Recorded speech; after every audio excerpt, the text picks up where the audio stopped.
This is my super simple writing setup.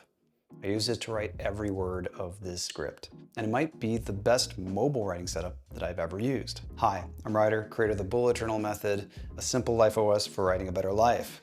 As a teacher and a YouTuber and a business owner, writing is my business. I travel often, so I've tried a lot of different gadgets to optimize my mobile writing setup, and each one comes with its different pros and its cons. After a decade of testing these writing tools, I've discovered something kind of counterintuitive.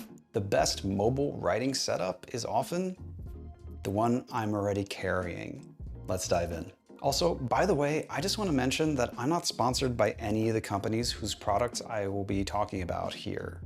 Also, don't worry about this case and this camera thing. It in no way impacts the rest of the setup, though I might make a video about that at another time. Okay, let's get back into it. This is the tripod wallet by Moft. It holds 2 cards, but the real trick here is that it transforms into a super minimal tripod.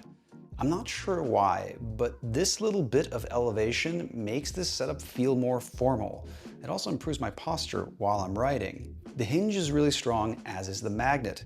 It makes it easy to use the phone in either orientation, but I prefer portrait mode for reasons I'll explain a little bit later. The only thing is that when using it on a wobbly table, that wobble is amplified by the tripod. When that is the case though, I simply collapse the tripod and set it up like this, which completely fixes the issue. The second bit of gear is this keyboard. It's the standard Apple keyboard. There are better or more portable options out there, but this one is sleek and light and well made. I rarely experience any connection issues with it, and the battery life is great.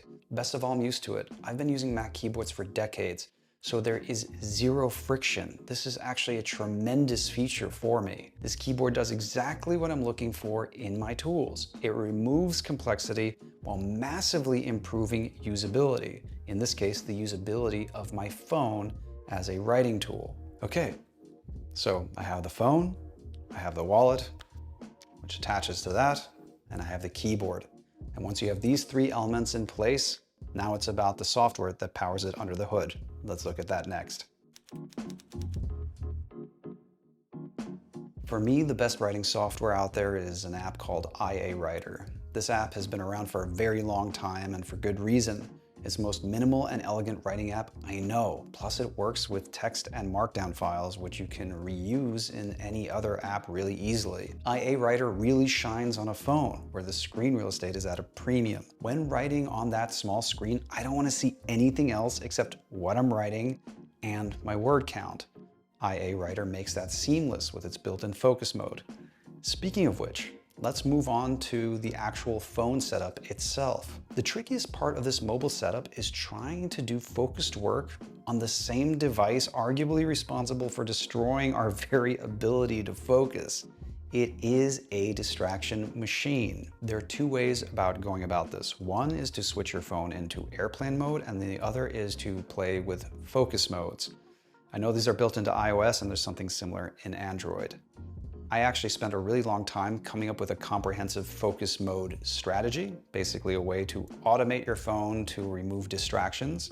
If that's something you're interested in, be sure to like and subscribe because that's coming up in a video really soon. Here's a short example of what that looks like. I block out a time I write every day on my calendar. During that block of time, my phone automatically now hides all non-essential apps and turns off all notifications except emergency contact. This provides me with both focus and peace of mind. Next, let's look at the pros and cons of this setup. After putting a lot of miles and writing thousands of words on this setup, I've learned a few things about what it's good at and what it's not so good at. First, the simplicity and portability of the setup is just unmatched. I don't have to deliberate about which devices to bring along, and I can set up and break down this thing in seconds, pretty much anywhere with a small writing surface. But that's only the beginning. Another unexpected pro is the small screen size. There is no room for anything but the words. It's almost like holding a magnifying glass up to the writing itself, which really helped me focus my attention. I even use it in portrait mode, which even amplifies that effect. I'm also previewing the final format in real time, which is both motivating and practical. See, more than half of my audience reads articles on their phone these days. When I actually write on a phone, I can see what my audience will see. This has impacted the way I structure both sentences and paragraph breaks. In other words, I have an opportunity to design a pleasant reading experience while I write. Okay, so those are the pros. Now let's move on to the cons. First, though portable, this particular setup is not pocketable yet. Yes, I could get a foldable keyboard, but I've never found one that feels premium the way the Mac keyboard does. So this setup still requires a small bag. Second, the tripod makes the phone rather heavy. Compared to a laptop or an iPad, this setup is still just a fraction of the weight, but it's still a lot for a pocket. Another reason to bring a bag. Third, IA Writer is a wonderful app, but it can occasionally be a bit buggy when using it with a keyboard on my phone. Though the bugs are rare, they show up enough for me to mention them here, and you might want to try another program like Apple Notes or Obsidian if you run into the same bugs. This setup is not great for longer form writing or really heavy editing. Because I want to keep things simple, I haven't added a mouse to this setup. That means that I have to rely on manually scrolling to cut and copy and paste, which can feel really tedious. Though I didn't really like this at first, I now see it as a feature and not a bug, but only when it comes to short or medium length pieces, because it forces me to really complete my thought before I side quest myself with heavy editing. For those of you who do a lot of writing, you may know what I'm talking about here. Speaking of distraction, this is still your phone, so this setup could offer too much temptation for some. My biggest fear using my phone to write was that I'd keep picking it up all the time whenever work got hard or boring, which it does regularly. To my big surprise, I found that the opposite was true.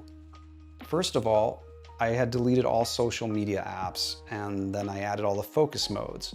Many of the distractions were shut down before they even started. What was more surprising to me was when my phone is my primary work platform, the idea of closing the writing app and breaking down the tripod just to check my email or watch YouTube and then set it up all over again ends up feeling like a lot more trouble than it's actually worth. So every time I got the impulse to check something, I didn't. And I didn't. And I didn't.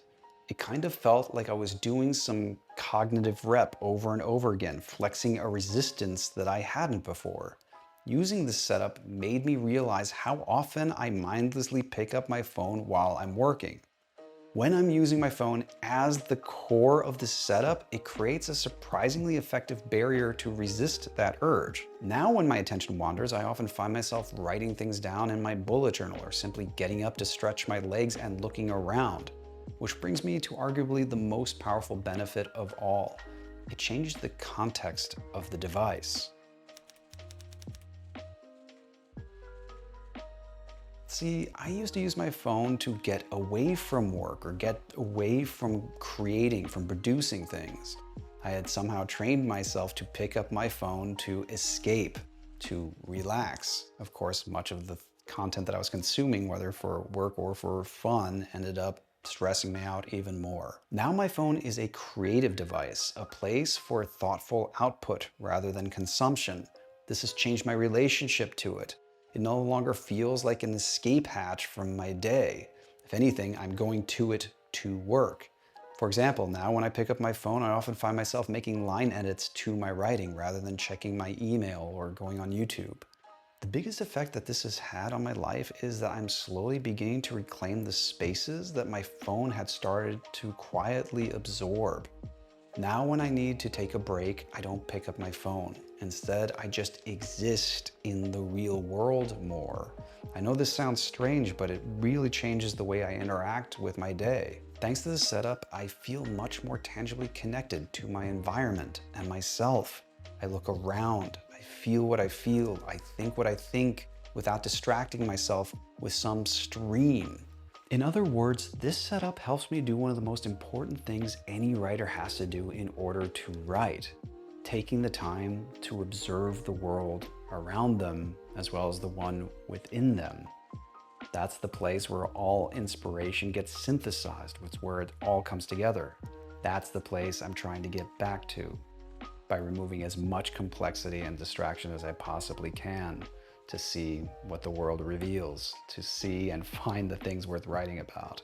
So far, this minimal setup has helped me do just that. I'm curious. What does your writing setup look like? Let me know how I could improve mine in the comments down below. And if you're looking for another powerful way to focus and accomplish more without distraction, check out this video next.